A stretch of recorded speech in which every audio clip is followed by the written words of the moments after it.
The Cube of Force. It's one of the best magic items in the entire game. It's so broken. Welcome to Pack Tactics. May the Cube of Force be with you. But before we begin, this video is sponsored by Riftborn's Champions of the Multiverse. This battle book aims to murder your players with multiple wave boss battles, all the while keeping the combat easy for you to follow. It's so easy, in fact, that you can throw 2 bosses at once without a problem. Your players will love it. Each unique monster twists on established tropes and archetypes. They even have their own exclusive hand-drawn layers for you to explore, and these high-quality miniatures for you to play with. Each combat is balanced for parties at low, medium, and high levels, and uses a new mechanic called Primal Form to keep the players at the edge of their seats. Going primal, a champion evolves and becomes stronger, employing new tactics and forcing your players to up their game. You see, the fights are more than just 2 claws and a bite. Not only that, each boss's exclusive battle map changes throughout the encounter with turmoil and destruction. It's not some boring walk forward and attack snore fest. It's tactical stuff.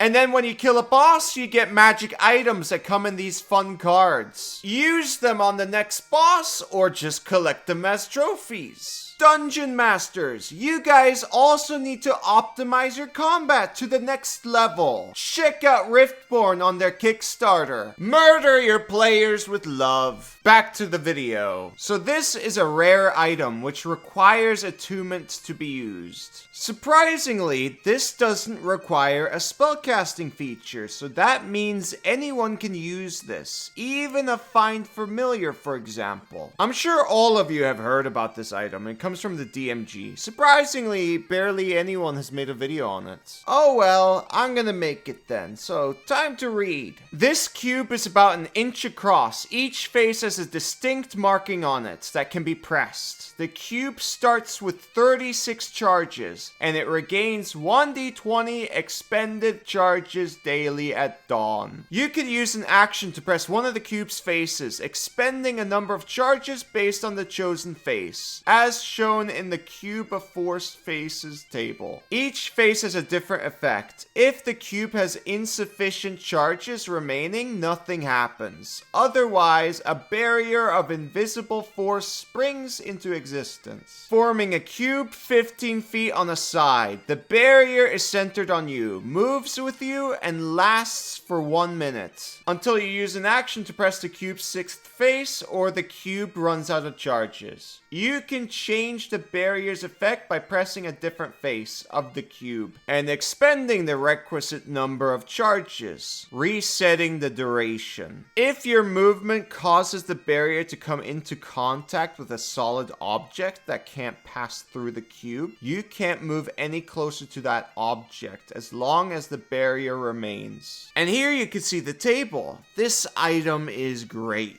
Look at those options. You might not see its potential immediately, but let me show you some examples. Yeah, companion cube. Gator, there's a giant behind you. No! Nice, that is phase 2. Non-living matter can't pass through the barrier. Now the giant needs to drop all his stuff to get close to you, because non-living matter can't pass. Items are not living matter. Oh, look at that rock.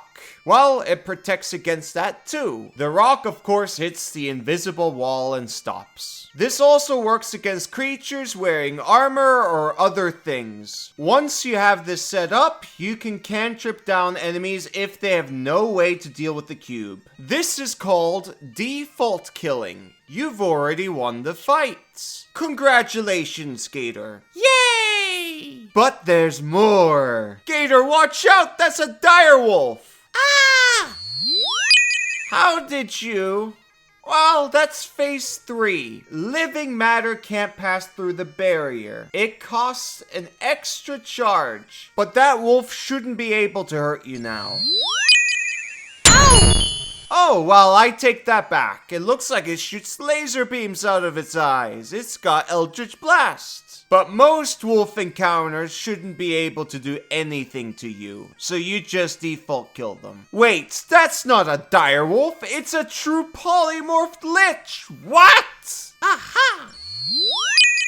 Gator, do you actually know which button does what? Kobold, I love pressing the shapes. You're incredibly lucky, Gator. I'm happy you're alive. That was phase 4. Spell effects can't pass through the barrier. Now you can pull out your crossbow and shoot that lich. Even spellcasters should have some ranged weaponry with them. Phase 5 is kind of the big gun option. Nothing can pass through the barrier. You should be able to figure out when you need this. The first phase is probably not that useful most of the time. Gases, wind, and fog can't pass through the barrier, but you'll know when you need it. While the idea of this item is really cool, I think it's a bit too much, and DMs should definitely be careful in making this item accessible. Let me remind you, by the way, this has 36 charges, and you get back 1d20 charges daily. In most fights, when you want to use this, it will not require more than 4 charges. You can probably go through 10 encounters with this. There are ways to decrease the charges of the item, but that requires the DM to specifically design encounters around it, which is probably not worth it for many DMs out there. So to summarize, Cube of Force is super duper strong. It's broken, in fact.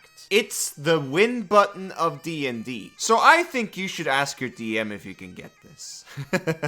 I'm joking, by the way. Don't get this. End of video. Riftborn, Champions of the Multiverse, hopes to earn your support on their Kickstarter, as I hope to earn your subscription. Thank you for watching. Bye-bye.